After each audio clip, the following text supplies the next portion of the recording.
Douglas Wilson's dream of finding love in paradise became a living nightmare when his younger Filipina bride orchestrated a scheme that left the 65-year-old expat penniless and abandoned. The devastating truth behind his marriage reveals how easily an American retiree can lose everything in a foreign land where nothing works the way it seems. It all started when Douglas found the eviction notice taped to his apartment door. 30 years at the same Chicago address, never a day late with rent, and now, at 65, he had 30 days to find a new home. The building had been sold to developers who planned luxury condos where working-class people once lived. His hands trembled as he tore the paper from the door, pain shooting through his arthritic fingers. The same fingers that had built his plumbing business from nothing, the business he'd been forced to sell last year after his heart attack. Too old to work, too broke to retire, Douglas muttered, crumpling the notice as he entered his empty apartment. The silence mocked him. No wife to share his troubles with since Margaret left 8 years ago. No nearby friends since most had died or moved to warmer states. Just four walls containing memories and regrets. The medical bills had devoured most of his savings. 3 days in intensive care, followed by medications he could barely pronounce, let alone afford. The business sale should have funded a comfortable retirement, but the market crashed a week before closing. He'd taken what he could get, barely enough to clear his debts and set aside a small emergency fund. Douglas limped to his refrigerator, the knee injury from his construction days flaring up in the Chicago winter. Inside sat a single beer and leftover pasta from the cheap Italian place down the street. He grabbed the beer, then noticed the blinking light on his ancient answering machine. His daughter Emily, calling from Australia, where she'd moved after college. Her voice sounded tinny through the speaker. "Hi, Dad, just checking in. We sent the kids' school photos last week. Did you get them? Call when you can." He hadn't called in months. What would he say? That her father was being evicted? That he couldn't afford plane tickets to see the grandchildren who barely knew him? That sometimes he sat alone in the dark, wondering where his life had gone wrong? The Chicago Tribune lay on his coffee table, folded open to an article he'd circled. American retirees find paradise in Southeast Asia. The piece described places where U.S. dollars stretched 3 times further, where medical care cost a fraction of American prices, where lonely foreigners could start fresh in tropical surroundings. A photograph showed palm trees and smiling expats holding drinks on a beach. His neighbor Harold had gone to the Philippines 6 months earlier after his own retirement.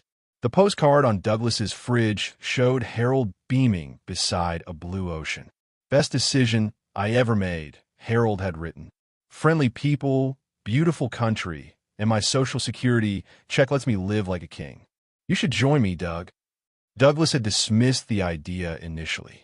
Leave America? At his age? But as the eviction notice deadline crept closer, as winter deepened and his joints ached more fiercely, as the silence of his apartment grew more suffocating, the thought took root. What was keeping him in Chicago? A basement storage unit containing boxes of memories no one cared about? A daughter who lived her busy life half a world away? A handful of acquaintances who might not notice if he disappeared? That night, as sleet hammered his windows, Douglas made a decision. He'd sell what little he had, use his emergency fund, and take a chance on rebuilding his life somewhere warm. Somewhere his money might last. Somewhere he might matter to someone again. 3 weeks later, Douglas stepped off the plane in Manila, sweat immediately soaking through his Chicago clothes. The heat hit like a physical force after the February chill he'd left behind. The airport bustled with families greeting returning relatives, drivers holding signs for tourists, security guards watching everyone with careful eyes. Douglas clutched his carry-on bag tighter. Everything important fit inside: documents, medication, the few family photos he couldn't bear to leave behind. 2 larger suitcases contained clothes and practical items. The rest of his life had been sold, donated, or abandoned in that storage unit he couldn't afford to keep. First time Philippines. The taxi driver grinned at Douglas through the rearview mirror as they lurched into chaotic traffic. "You like massage? I know a place. Pretty girls. Just a hotel, please." Douglas wiped sweat from his forehead, suddenly aware of how he must look an old white man traveling alone to Southeast Asia. The stereotype made him cringe. I'm here to retire, not that. The driver shrugged, unconvinced. Many American men come for retirement. Find wife too. Nothing wrong. Life too short to be alone. Douglas turned to the window, watching a world unlike anything he'd known scroll past. Children played in streets, next to luxury cars stuck in traffic. Gleaming skyscrapers rose above neighborhoods where laundry hung from windows. Digital billboards advertised skin-whitening creams and American fast food. Everything seemed contradictory, overwhelming. His temporary hotel in General Trias, a city outside Manila, was modest but clean. The young desk clerk smiled with genuine warmth as she processed his check-in, explaining breakfast hours, Wi-Fi passwords, nearby attractions. Her kindness nearly undid him. When was the last time someone had really looked at him while speaking, not just rushing through a transaction? First time in Philippines, sir, she asked, echoing the taxi driver. Yes. Planning to stay. Actually, looking for an apartment. Retiring here. Many Americans do this. Very smart. She offered local newspapers with rental listings. Our country will welcome you. But as Douglas lay awake that first night, ceiling fan whirring above his unfamiliar bed, doubt crept in. The hotel room's air conditioner hummed and clicked, fighting against the tropical heat that pressed against the windows. Street noise filtered in. Motorbikes, music, voices speaking a language he couldn't understand. What had he done? Sold everything, flown thousands of miles for what? A fantasy of palm trees and second chances? His savings, modest in America, might indeed last longer here. But would they stretch far enough? And when the money inevitably ran out, what then?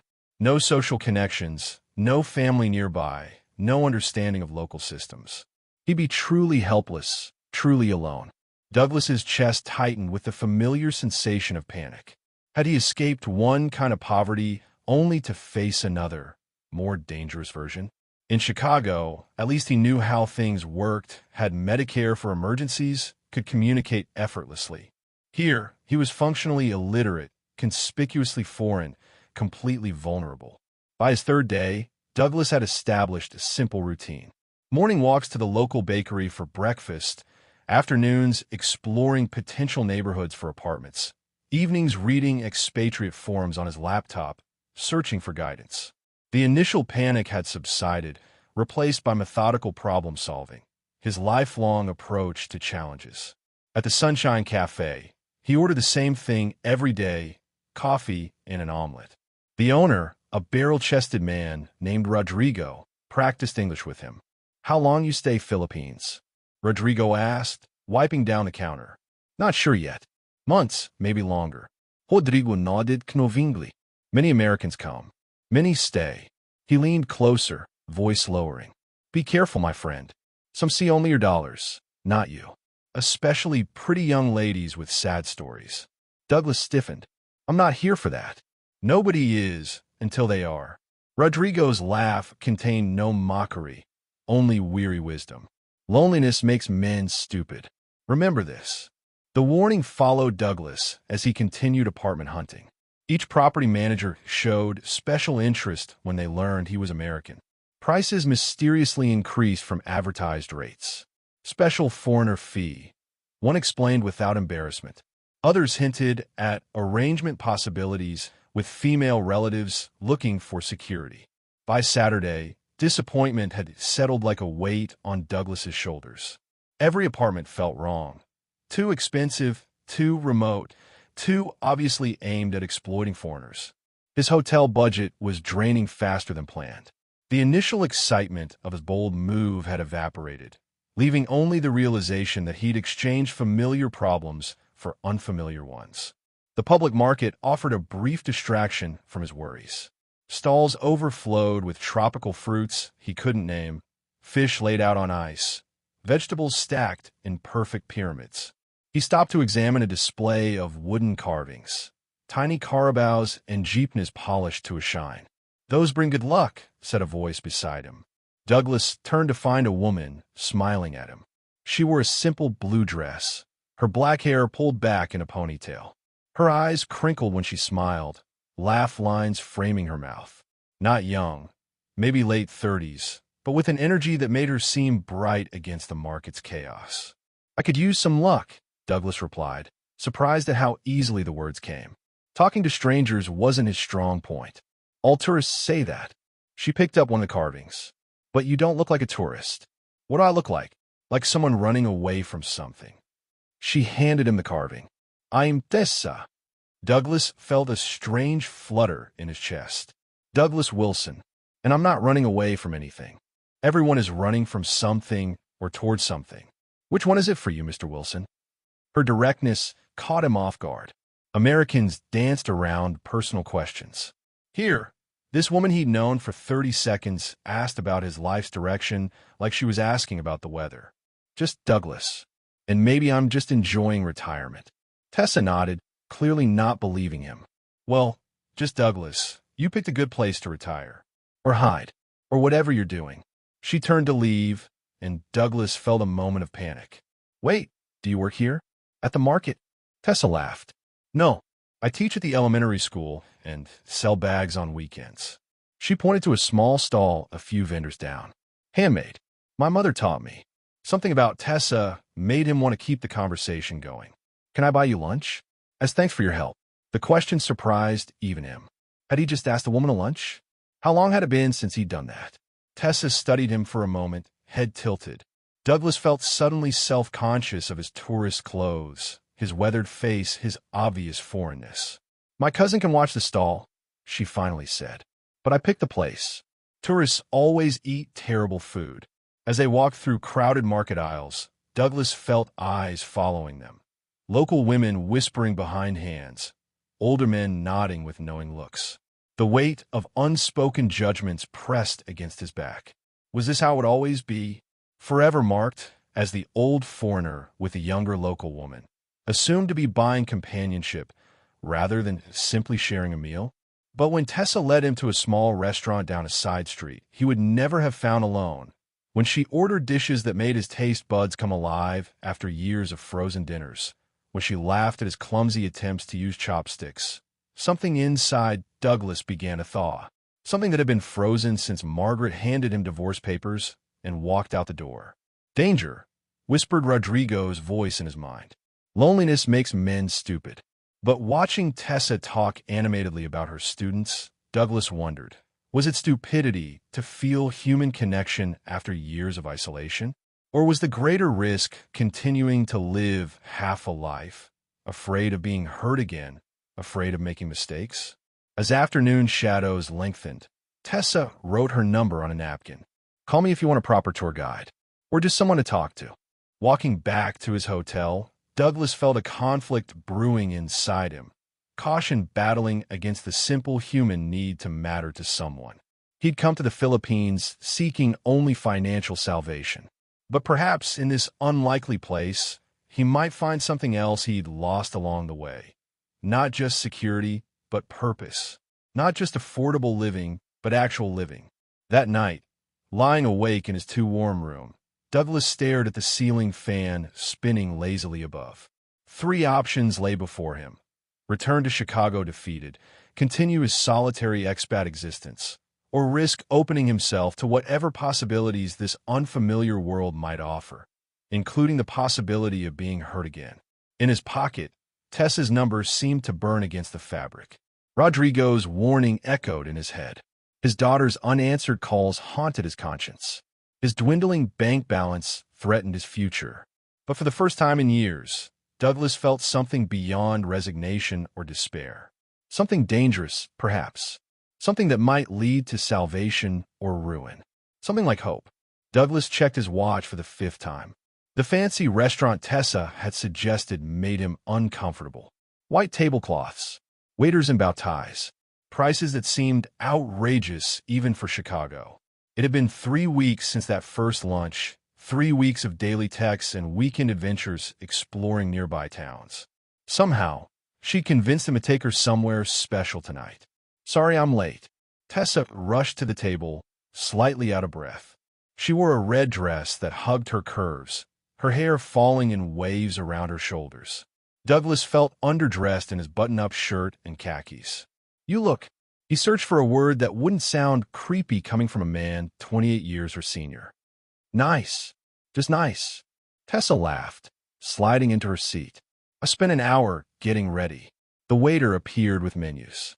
Tessa ordered wine without consulting Douglas. When it arrived, she raised her glass. "To new beginnings." "New beginnings," Douglas echoed, though he wasn't sure what beginning they were celebrating. Something had shifted between them. The easy friendship of those first weeks had developed an undercurrent he couldn't quite name. Tessa touched his arm when they talked. She asked personal questions. She sent good morning texts with smiling emojis. "My sisters think I'm crazy," Tessa said, cutting into her steak. "Crazy how?" "For spending time with you."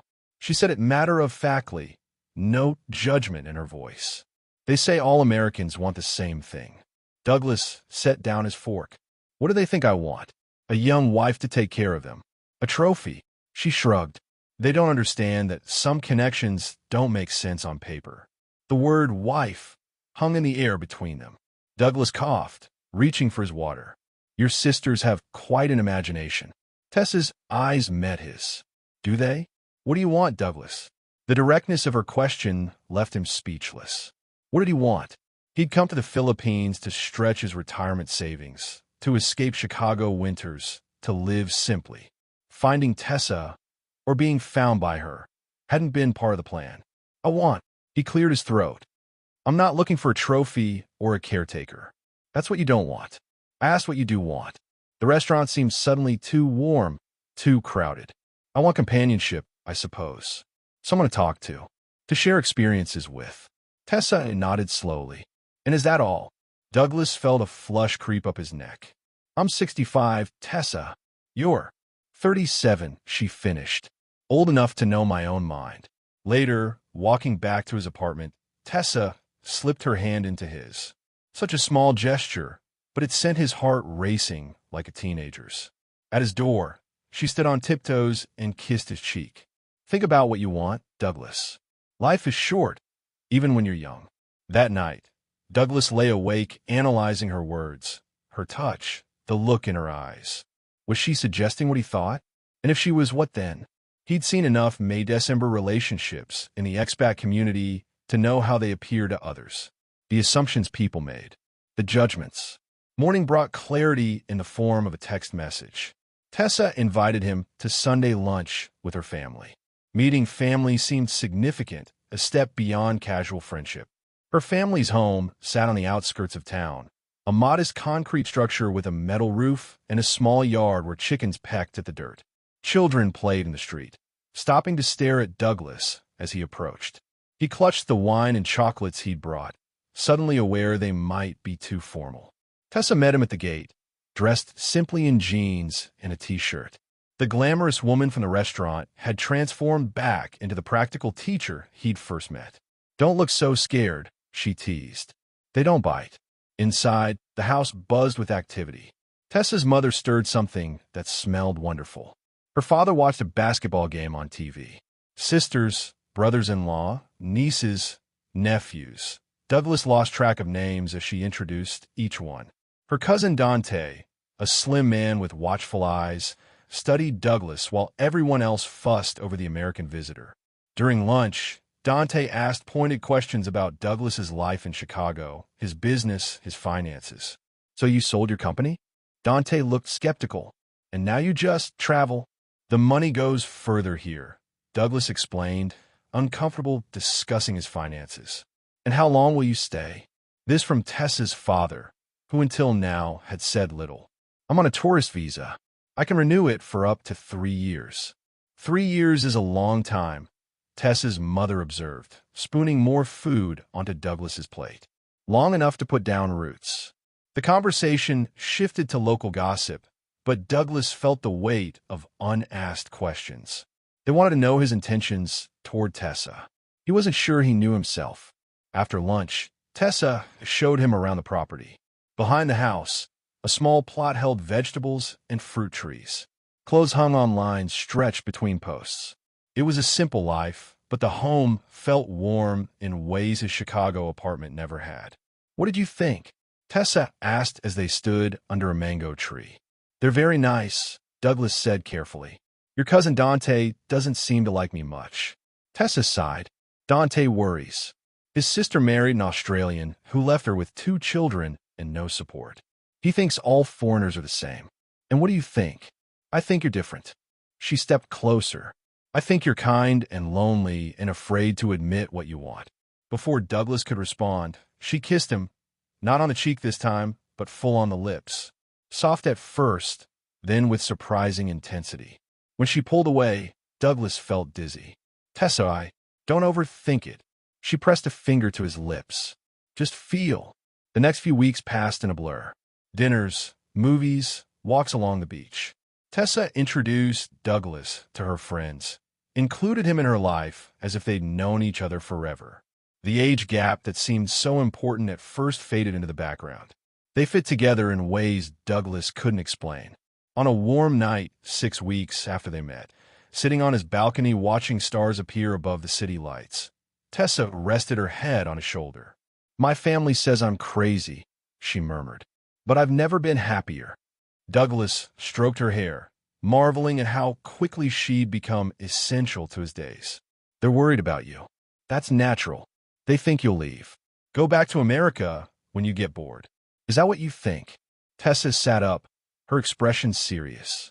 I think you came here looking for something. I think maybe you found it. But I also think you're afraid to believe this could be real.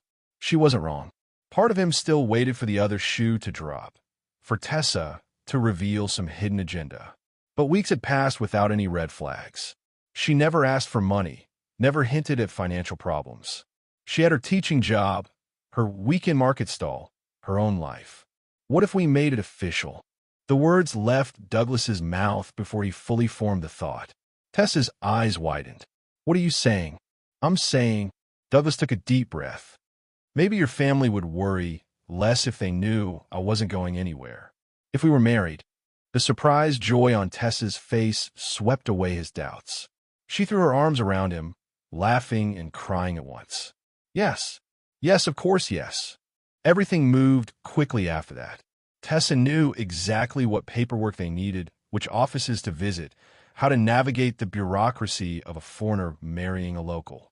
Douglas found himself carried along by her enthusiasm, signing documents he barely read, meeting with officials who explained rules he only half understood. We should have a place of our own, Tessa suggested as they left the municipal office one day. Not your rental. Something permanent. The real estate agent showed them several properties before Tessa fell in love with a small house near the beach. The price seemed reasonable by American standards, though steep for the local market. It needs work, Douglas observed, noting the outdated kitchen, the cracked tiles in the bathroom. We can fix it together, Tessa said, already planning where furniture would go, which walls they might paint. It will be our project. The word "our" made Douglas's chest tighten with emotion. How long had it been since he'd shared anything with someone? Since he'd been part of a we? Their wedding was simple, a civil ceremony followed by dinner at Tessa's family home. No friend from Chicago, no daughter from Australia. Just Tessa's large, noisy family and a few expats Douglas had met at the local American bar. During the reception, Dante cornered Douglas near the makeshift bar in the yard. Congratulations, he said, though his tone carried no warmth. You move very fast for an American. When you know, Douglas replied, the champagne making him bold. And what exactly do you know? Dante's eyes narrowed. Do you know Filipino inheritance laws? Property rights for foreigners? Visa requirements for married couples? Tessa handles all that. She knows the system. I'm sure she does. Dante sipped his beer. American men come here thinking they understand what they're buying. But nothing here works the way you think it does. Douglas bristled at the implication. I'm not buying anything. Tessa and I love each other. Dante's laugh held no humor. Love. Sure. He glanced across the yard where Tessa chatted with her sisters. Just remember, when things go wrong, and they always do, you're the outsider here. Not her. Before Douglas could respond, Tessa appeared at his side, radiant in her simple white dress. What are you two discussing so seriously? It's a wedding. Be happy. Dante melted away into the crowd. Tessa took Douglas's hand, leading him back to their guests. "What did he say to you?" she asked. "Nothing important." Douglas pushed Dante's warning from his mind. Today was about beginnings, not doubts. Later, as they prepared to leave, Tessa's mother pressed a small package into Douglas's hands. "For good luck in your new home," she said in halting English.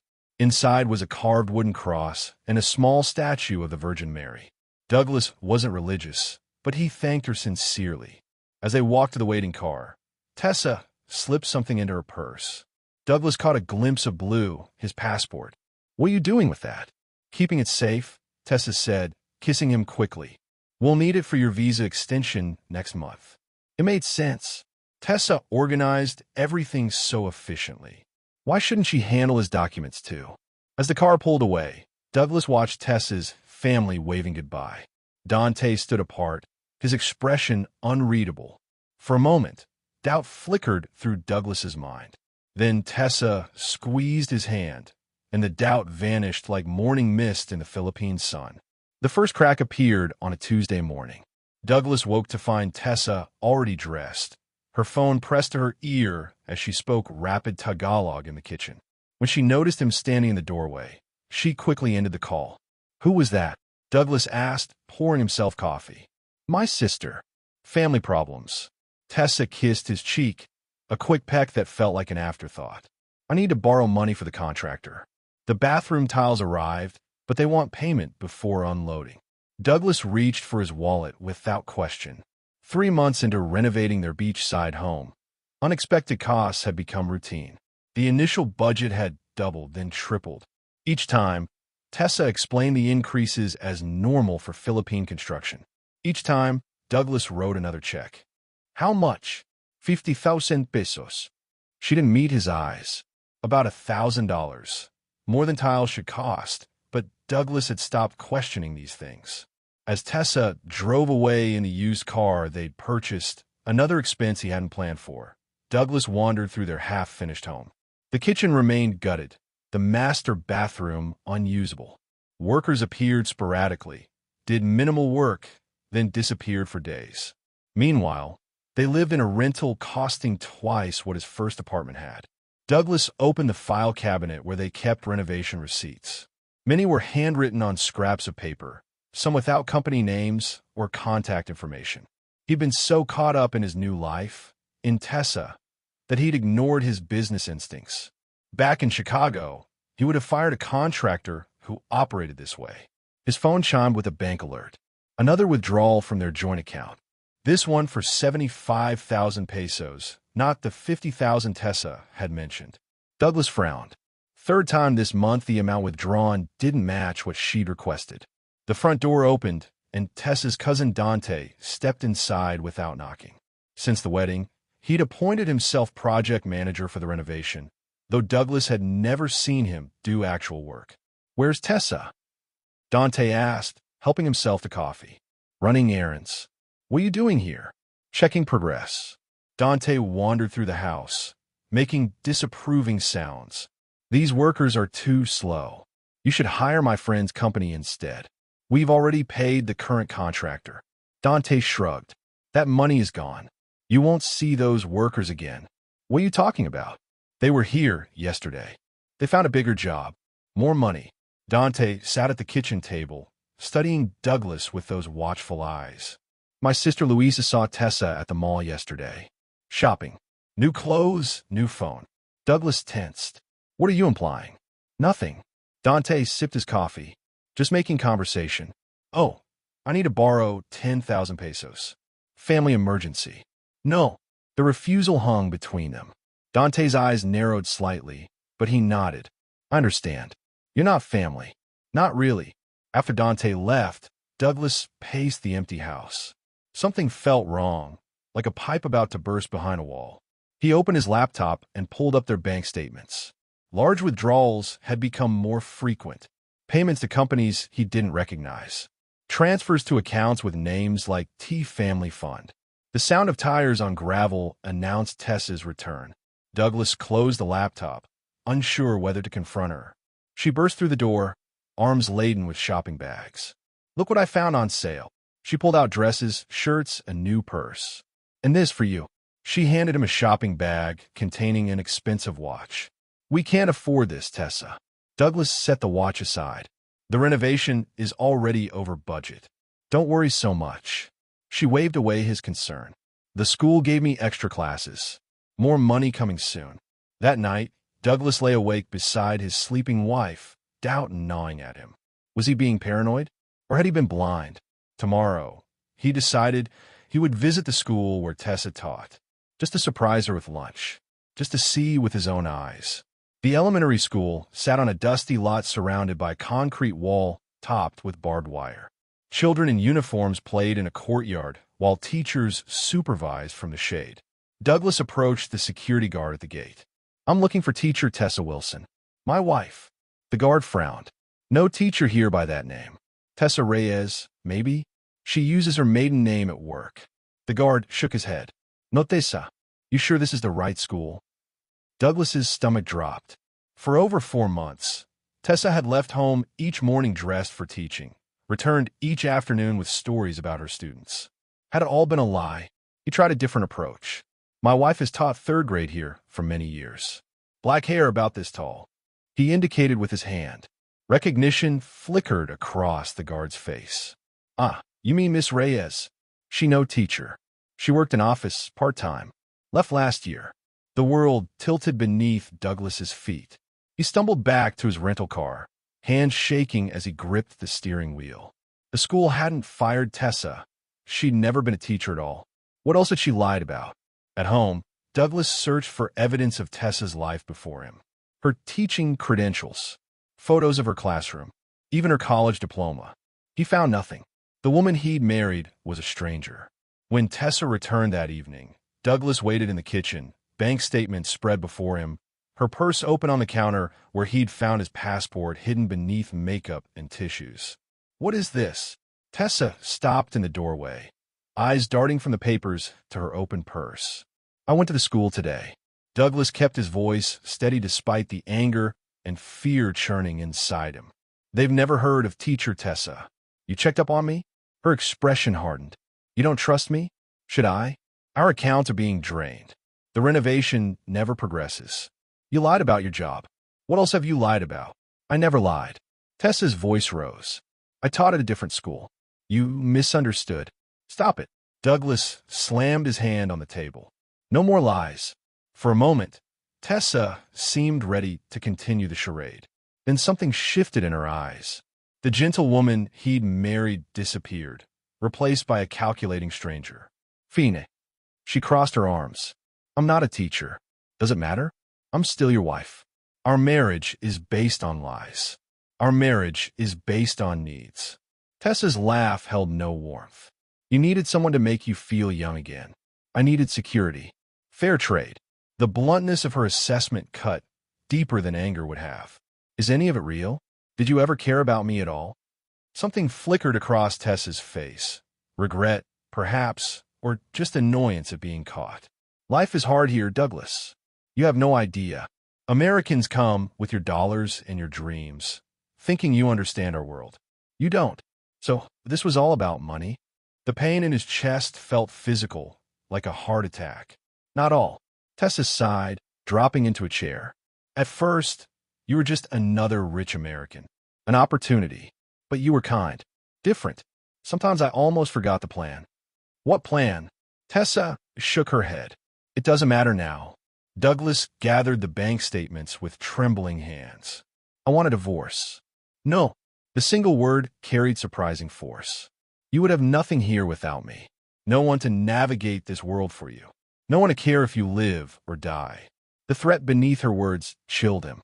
"I'll return to America." "With what money?" Tessa's smile didn't reach her eyes. "Your accounts are empty. Your credit card's maxed out. Your passport expired." Douglas froze. "That's impossible. My passport is valid for 5 more years. Not according to the replacement I ordered." Tessa's calm frightened him more than anger would have. "The American embassy has a record of your passport being reported stolen and replaced. The new one expires next month. You can't do that. It's illegal. Many things are illegal. Many things happen anyway." She stood, gathering her purse. I'm staying with my sister tonight. Think about your situation, Douglas. Your real situation. We can still make this work if you're smart. As she walked out the door, Douglas realized with sickening clarity that the paradise he thought he'd found was merely a mirage constructed from his own desperate loneliness and her precise understanding of it. The immigration office buzzed with frustrated voices and the steady thump of official stamps hitting paper. Douglas sat on a hard plastic chair, ticket number 143 clutched in his sweating hand, watching the digital display above the counter. Now, serving 92. He'd been waiting 3 hours already. A week had passed since Tessa's revelations. A week of desperate calls to his bank in Chicago, where they explained that yes, the transfers were authorized. He'd added his wife to the account himself. A week of visiting lawyers who offered sympathy, but little hope once they learned his funds were gone. A week of sleeping with a chair wedged against his rental apartment door, jumping at every sound in the night. Mr. Wilson? A hand touched his shoulder. Douglas looked up to find a young Filipino man in a crisp uniform. Please come with me. Douglas followed him past the main counters to a small office at the back. A woman in a severe blue suit sat behind a desk bare except for a single folder. Her nameplate read Director Manalo, Immigration Enforcement. Sit down, Mr. Wilson. She didn't look up from the folder. We have a problem with your visa status. Douglas's heart raced. What problem? My tourist visa is valid for another month. According to our records, you applied for a resident visa through marriage to a Philippine citizen. She finally looked up, her expression unreadable. That application has been flagged for review due to inconsistencies. I never applied for a resident visa. These documents indicate otherwise. She pushed papers across the desk, application forms bearing what appeared to be his signature, though he'd never seen them before. Your wife submitted these 3 weeks ago. Furthermore, we've received information suggesting her marriage may be fraudulent, arranged solely for immigration purposes. Director Manalo's voice remained professionally detached. Such marriages are illegal under Philippine law. The irony might have made Douglas laugh if panic wasn't closing his throat. The marriage is real, though I'm seeking to end it now. Convenient timing. She made a note in the folder. Your visa extension is denied pending investigation. You have 7 days to leave the country. Outside the immigration office, the tropical sun blinded Douglas momentarily. 7 days to somehow find money for a plane ticket, pack up his life here, and return to Chicago where he had. What? No home, no job, few friends. As the taxi turned onto his street, Douglas noticed a moving truck outside his building. Drawing closer, he saw men carrying furniture out of the ground floor apartment, his apartment. Wait here, he told the driver, jumping out to confront the movers. What are you doing? That's my place. A burly man in a sweat-stained shirt blocked his path. Not anymore. Owners say you not pay rent. 3 months now. The landlady's face hardened when she saw Douglas approach. Your wife tell me you refuse to pay. She cried, very sad. She moved back with parents. The landlady crossed her arms. 3 months, no rent. You go now or I call police. Please, just let me get my things. My clothes, my passport. Everything goes to storage. You pay, you get. Her expression softened slightly. Your wife already take important things. Papers, electronics. She say you know about this. The taxi driver took pity on him, suggesting a cheap hostel where foreigners sometimes stayed. Douglas paid with his last cash, securing a bed in a dormitory room shared with backpackers half his age. That night, lying on a thin mattress listening to strangers' snores, Douglas hit bottom. How had his retirement dream turned into this nightmare? Morning brought no clarity, only the harsh reality of his situation. At the hostel's communal kitchen, Douglas nursed a cup of instant coffee, trying to form a plan. Rough night. A voice interrupted his thoughts. An older man with leathery skin and a gray ponytail sat across from him. Australian by his accent. Name's Pete. Saw you check in yesterday. Looked like you were having a bad day. Douglas gave a hollow laugh. Bad month, more like. Pete nodded sympathetically. Let me guess. Woman trouble. How did you know? Seen it before? Too many times. Pete sipped his own coffee. Local girl? Younger? Moved things very fast. Douglas felt a flush of shame. Am I that much of a cliché? Mate, there's a reason clichés exist. Pete sighed. Same scam, different faces. They find lonely foreigners, promise love and care, then bleed them dry. Some are one-woman operations. Others have whole families involved. I need to get out of here. Back to America. Got money for a ticket? No. Pete studied him. Embassy won't help unless you're destitute and homeless, which technically you now are. But their emergency repatriation loans take time to process. I only have 7 days before immigration detains me. Jesus. Pete whistled low. She really did a number on you. Got your passport? Douglas shook his head. She has everything. I know someone who might help. No promises. The someone turned out to be Dante, waiting at a coffee shop near the market where Douglas had first met Tessa. The sight of him sparked anger that briefly overcame Douglas's despair. You were part of this from the beginning. Dante raised his hands. Not exactly. May I explain? Tessa is my cousin, yes, but we're not close. Dante ordered coffee for all 3 men. My warning at your wedding was genuine. I've seen her do this before. Why didn't you tell me directly? Would you have believed me? Dante asked. Foreign men never believe warnings about their beautiful young wives. They think their story is different, special. The truth of this observation stung. So why help me now? Because this time, Tessa and her brothers crossed the line. Dante's expression darkened. They've done this before. Find foreigner, marry, take money, disappear. But they never involved the immigration office. Never falsified government documents. So this is self-interest. Douglas felt too tired for anger anymore. Does it matter why I help, if you get what you need? Dante slid a folder across the table. Your passport, your real one, not the fake replacement. And documents showing the property transfer to your name was never completed. Douglas opened the folder with shaking hands. How did you get these? Tessa's mother gave them to me. She doesn't approve of what her daughter does, but she's afraid of her sons. Dante sipped his coffee. Those brothers, they're dangerous men. They've threatened people who try to pursue Tessa legally in the past. And now they're looking for you. Dante's voice lowered. They know you visited immigration. They're worried you'll go to the authorities. That night, as Douglas checked into a different hostel under Pete's name, the full weight of his situation pressed down on him. Even with his passport recovered, he remained stranded in a foreign country where his wife's family wanted him silenced, his bank accounts emptied, and his immigration status in jeopardy. Sleep refused to come. Through the hostel's thin walls, he heard someone's phone ringing, footsteps stopping outside his door. Was he being paranoid, or had they found him already? As dawn broke, Douglas's phone, a cheap prepaid model Pete had purchased, buzzed with a text message from an unknown number. They know where you are. Get out now. Heart racing, Douglas grabbed his backpack and passport. Through the window, he spotted a black car across the street, 2 men watching the entrance. Tessa's brothers? Police? He couldn't risk finding out. The hostel's back exit led to an alley. Douglas slipped out, keeping close to the wall. Behind him, he heard a door slam, footsteps running. Without looking back, he broke into a sprint, turning randomly down side streets, try to lose whoever pursued him. After 10 minutes of desperate running, Douglas ducked into a crowded market, blending with early morning shoppers. His lungs burned, legs wobbling from exertion. At 65, he wasn't built for escape and evasion.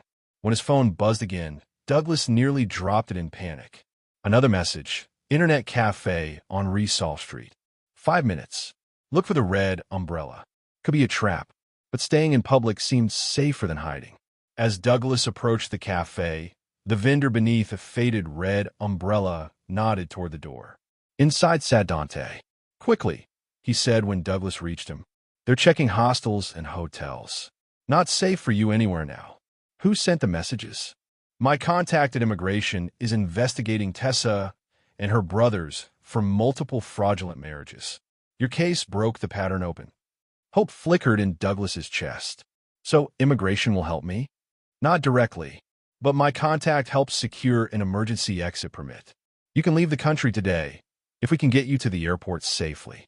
Shoes squeaked against polished floor tiles as Douglas limped through O'Hare International Airport, clutching a worn backpack to his chest like a life preserver.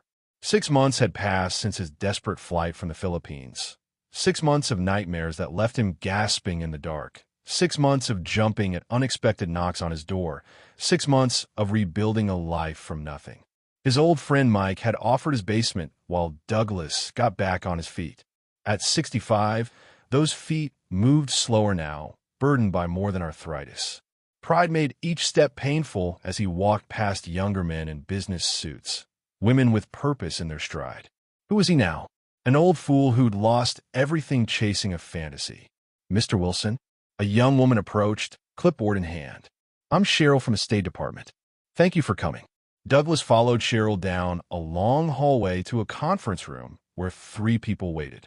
This is Agent Ramirez from Diplomatic Security. Cheryl indicated a serious-looking man in a dark suit.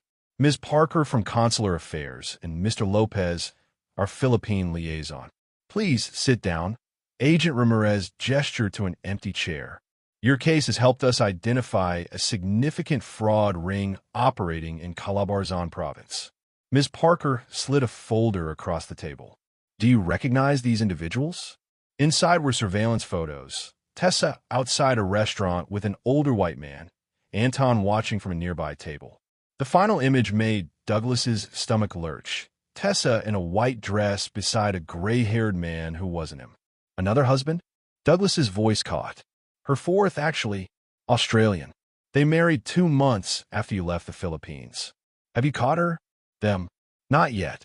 But we're building a case. Agent Ramirez leaned forward. Your testimony is crucial. You're the first victim willing to speak on record. Victim. The word tasted bitter. That's what I am now. As Douglas provided his testimony, carefully recounting each step of Tessa's deception, something unexpected happened. The shame that had haunted him began to lift, replaced by clarity. He hadn't been uniquely foolish. He'd been methodically targeted by experienced criminals. His vulnerability wasn't weakness. It was humanity. Outside, Douglas met Edward Mason, who ran a support group for men with similar experiences. Over coffee, Douglas found himself admitting things he hadn't told anyone. Not Mike, not the investigators, not even himself. How beneath the anger and shame lay a deeper grief, mourning the love he thought he'd found. The hell of it is, Douglas confessed, sometimes I still miss her. The person I thought she was. Edward nodded. That person never existed, but your feelings for her were real. That's the cruelest part of the con.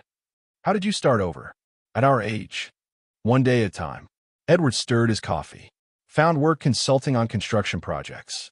Started teaching English on weekends. Built something new. 2 months later, Douglas stood in Manila's international terminal, heart hammering as he cleared immigration. This time, he carried proper documentation. A work visa sponsored by New Horizons English Academy, owned by Pete's brother-in-law. This time, he understood the country he was entering, its beauty and its dangers. Angeles City looked different in the dry season. Less green, more dust coating the roadside shops and food stalls. The language school occupied the 2nd floor of a concrete building, its yellow sign faded by sun and rain. You came back. Pete greeted him with a firm handshake, sun-weathered face breaking into a grin. Didn't think you would. Neither did I.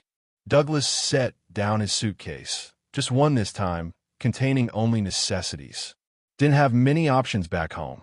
The apartment was small, 1 bedroom, a kitchenette, a living area just big enough for a couch and television. But standing on the tiny balcony, watching motorbikes zip through streets lined with flowering trees, Douglas felt something unexpected. Possibility. As weeks passed, Douglas established a routine. Morning classes teaching business communication, afternoon sessions with teenagers preparing for college entrance exams, evenings spent preparing lessons or talking with other teachers at a local restaurant. The work gave him purpose. The modest salary covered his needs. His nightmares grew less frequent. 3 months into his new life, Douglas received an email from Agent Ramirez. Tessa and Anton had been arrested attempting to marry Tessa to a German tourist, her 5th foreign husband. The evidence Douglas had provided formed the backbone of the prosecution's case. That evening, Douglas walked to a small park where elderly locals played chess and children chased each other around benches. A group of his students waved from a food stall, calling out English phrases they'd learned that week. His phone buzzed with a message from his daughter, Emily. Rare communication since his financial collapse. She'd seen news about the fraud ring arrests online, connected the dots to her father's sudden return from the Philippines. Her message was simple. "Are you okay, Dad?" Douglas stared at the screen, considering his answer. Was he okay? His retirement savings were gone. He worked longer hours at 66 than many men half his age. His life had shrunk to a small apartment in a foreign city where he would always be an outsider. Yet watching the sunset paint the sky above Angeles City, Douglas realized something profound. He had lost money, possessions, pride, but not everything. Not himself. Not his capacity to begin again, to help others, to find meaning beyond material wealth. "I'm better than okay," he typed back to Emily. "I am rebuilding. Maybe someday you and the kids can visit."